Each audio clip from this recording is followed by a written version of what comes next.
13 जून को संविधान खतरे में पड़ जाएगा, क्योंकि इसी दिन गांधी परिवार को कानून के कटघरे में खड़ा जो होना है। लेकिन तब संविधान खतरे में नहीं आया था जब गांधी परिवार के इसी इकोसिस्टम ने गुजरात के मुख्यमंत्री नरेंद्र मोदी को फंसाने की साजिश रची थी। For the first time in the history of independent India, a sitting chief minister, Narendra Modi, has been questioned. सब जानते थे कि मुख्यमंत्री मोदी को साजिश के तहत फंसाया जा रहा है, लेकिन तब भी मोदी जी ने कानून और संविधान के खिलाफ एक शब्द भी नहीं बोला। कोई भी व्यक्ति कानून से ऊपर नहीं हो सकता है। लेकिन आज जब राहुल गांधी सरकारी एजेंसी के सामने पूछताछ के लिए आ रहे हैं, तब वो सीधे संवैधानिक संस्थाओं के खिलाफ ही चुनौती पेश कर रहे हैं, और ऐसा वो इसी मामले में पहले भी कर चुके हैं। मैं और कांग्रेस पार्टी नहीं झुकेंगे। राहुल गांधी को छोड़िए, सोनिया गांधी के तो क्या कहने, वो तो एक कदम आगे है। हम में से कोई भी डरने वाला नहीं है। साथियों नमस्कार, मैं हरिश्चंद्र बर्णवाल। सोनिया गांधी और राहुल गांधी से जुड़ी एक बड़ी खबर अब टीवी न्यूज चैनलों में और अखबारों में छा जाने वाली है, क्योंकि इतिहास में पहली बार सोनिया गांधी और राहुल गांधी यानी गांधी परिवार के किसी भी सदस्य को सरकारी एजेंसी के सामने कानून के कटघरे में खड़ा होना है। उन्हें ईडी ने पूछताछ के लिए बुलाया है, लेकिन इसके लिए जो कुछ किया जा रहा है वो देश को अराजकता में धकेलने वाला है। और इससे पहले गांधी परिवार ने कांग्रेस के साथ मिलकर माहौल बनाना शुरू कर दिया है। आप सबको पता होगा कि ईडी ने राहुल गांधी को पूछताछ के लिए भ्रष्टाचार के एक मामले में 2 जून को बुलाया था, लेकिन राहुल गांधी नहीं पहुंचे। आप रिपोर्ट में देखिए, उन्होंने कहा कि वो विदेश में है, और इसके बाद राहुल को 13 जून को पूछताछ के लिए बुलाया गया है। और कांग्रेस और मां सोनिया गांधी की तैयारियों से ये लग भी रहा है कि 13 जून को राहुल गांधी ईडी के सामने पूछताछ के लिए पेश होंगे। आप ये रिपोर्ट में भी देखिए। राहुल और सोनिया के खिलाफ भ्रष्टाचार का ये मामला क्या है, इस पर मैं पहले भी वीडियो बना चुका हूं, और डिस्क्रिप्शन में आपको लिंक मिल जाएगा जिसमें ये पूरा मामला आप समझ सकते हैं। लेकिन आप ये जानकर हैरान रह जाएंगे कि भ्रष्टाचार के इस मामले में सरकारी एजेंसियां कई वर्षों से जांच कर रही थी, सबूत जुटाए गए, कई लोगों से पूछताछ किए गए, और इसके बाद राहुल और सोनिया गांधी को सबूतों के आधार पर सवाल पूछने और जानकारी जुटाने के लिए बुलाया गया है। लेकिन कांग्रेस ने जो तैयारी की है, आप याद रखिएगा, उससे लग रहा है कि वो संवैधानिक संस्थाओं से सीधी टक्कर लेने की तैयारी कर रही है। एक बहुत ही खतरनाक स्थिति दिख रही है। अब आप देखिए कि मां सोनिया ने अपने सभी सांसदों को इस दिन दिल्ली बुला लिया है, जब राहुल गांधी की पेशी होगी। आप रिपोर्ट में देखिए। और यही नहीं, दिल्ली में कांग्रेस मुख्यालय से कांग्रेस नेता विरोध मार्च निकालेंगे। राहुल के साथ ईडी के दफ्तर तक कांग्रेस का हुजूम चलेगा। अब देखिए क्या क्या चीजें हो रही हैं, आप समझने की कोशिश कीजिए। राज्यों की राजधानियों में और देश के अलग अलग हिस्सों में कांग्रेस प्रदर्शन करेगी।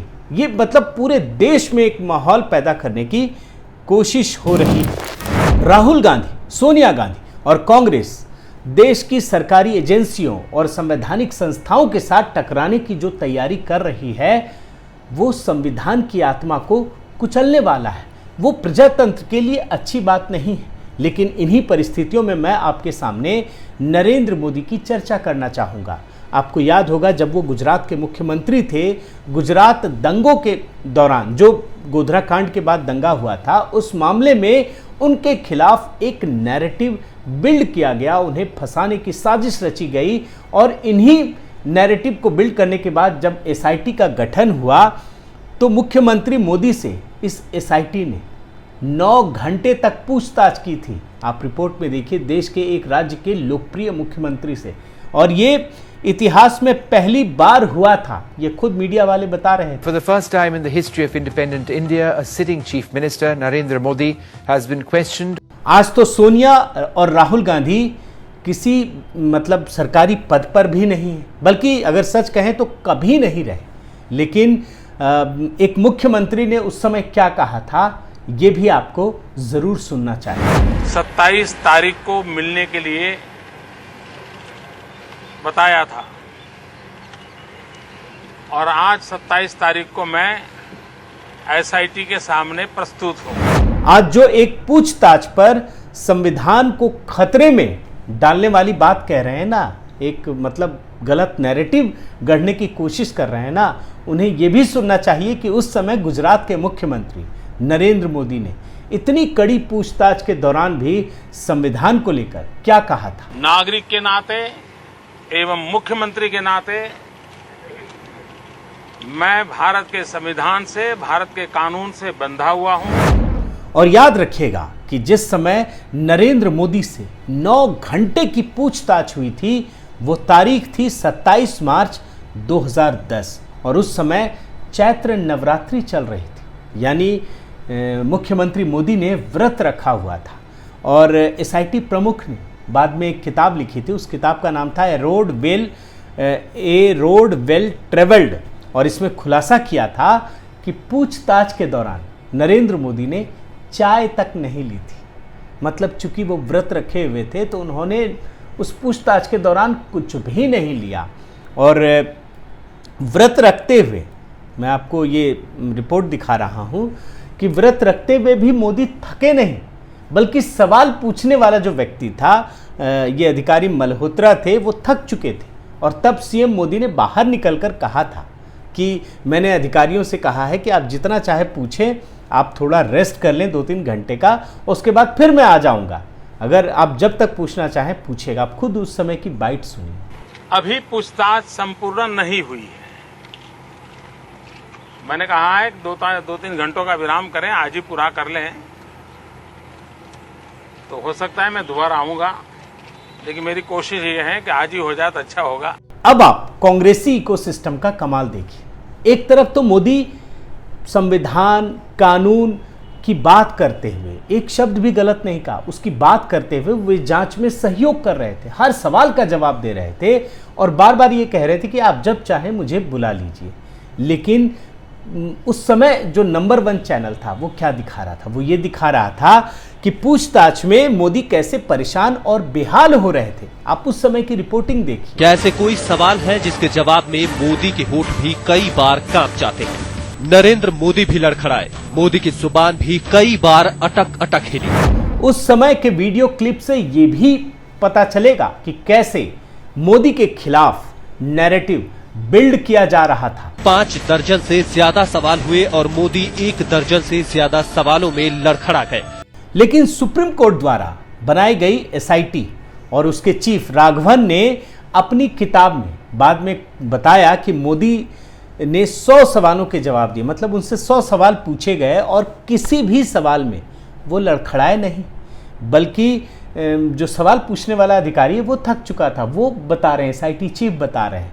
और ये भी कहा कि मोदी थके नहीं, उनकी ऊर्जा देखकर हम सब आश्चर्यचकित थे। ये किताब में बातें लिखी हुई हैं। और इसी एसआईटी चीफ ने ये भी बताया कि किस प्रकार कांग्रेसी इकोसिस्टम से जुड़े हुए लोग जैसे तीस्ता सितलवाड़ और संजीव भट्ट ने पूरी जांच को बदनाम करके भटकाने का काम किया। लेकिन सुप्रीम कोर्ट ने उस समय इस भटकाव को होने नहीं दिया।